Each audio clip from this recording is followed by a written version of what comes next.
My name's Julie, and I'm a full-time writer and a part-time freelance writer. I work for a company called Achieve 3000, which is an online subscription-based company for schools. The schools subscribe to the service, and they the students log in every day and receive articles to read in different subject matter, and then the articles have multiple choice questions and answers, graphs, math problems, and all sorts of other learning tools attached to them. It's designed to help them improve their reading. I work at home, and everybody I work with works at home, and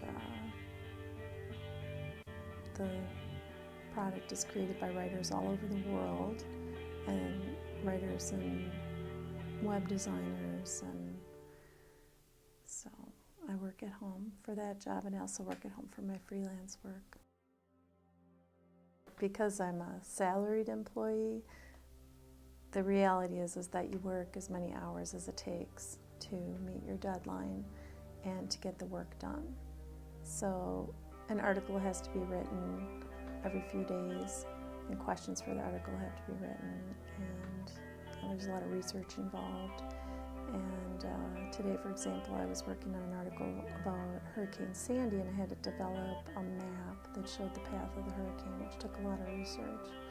And then the articles have to be edited and finalized, and there's a lot of work that goes into the deadline. So, point being is that very many weeks I work more than 40 hours to meet my deadlines.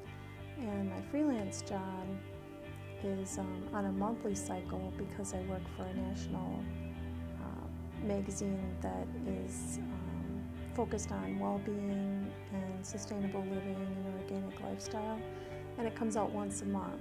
So around about the 15th of every month, I have a whole bunch of articles due.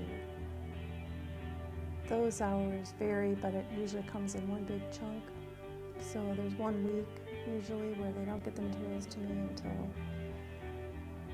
like a few days before they're due, and then I have to work frantically to get everything in by the deadline. I do like working at home, but I always say that it's a blessing and a curse. Because it's a blessing because I don't have to commute anywhere, I don't have to deal with traffic, I don't have to have a work wardrobe, I don't have to have business attire, and dress up every day. I don't have to drive anywhere, I don't have to pack a lunch, I don't have to, so save a lot of money on gas and food and clothes. But the drawbacks are that because I'm at home, one, my work is always there, so I never leave work. And two, everything else is always there, so I can easily get distracted when I'm having a rough day. Say I'm doing research on a topic that doesn't particularly interest me. It's easy to be distracted by the dog or the dishes or my kids, or think people coming and going, or there's always something to do at home. There's always something else I could be doing. So it's easy to get distracted and then end up in a crunch time when it comes to the deadline. In addition to working full-time and freelance part-time, I've been with my husband for about 25 years. I have 2 kids that are teenagers, grown up. But I'm also taking care of my mom, who in the last couple of years, she had a knee replacement surgery that she ended up with a staph infection, and she almost died, and that took a really long time to heal from that. And right immediately after that, she was diagnosed with breast cancer. So there was a pretty long year there where she went through surgeries and chemotherapy and radiation, and I took care of her. So working at home gave me that flexibility to be able to do that, to take her to her appointments and to be there for her when she needed it, or to even work at her house when she was too sick to be alone. I could be at her house and take care of her and work in between.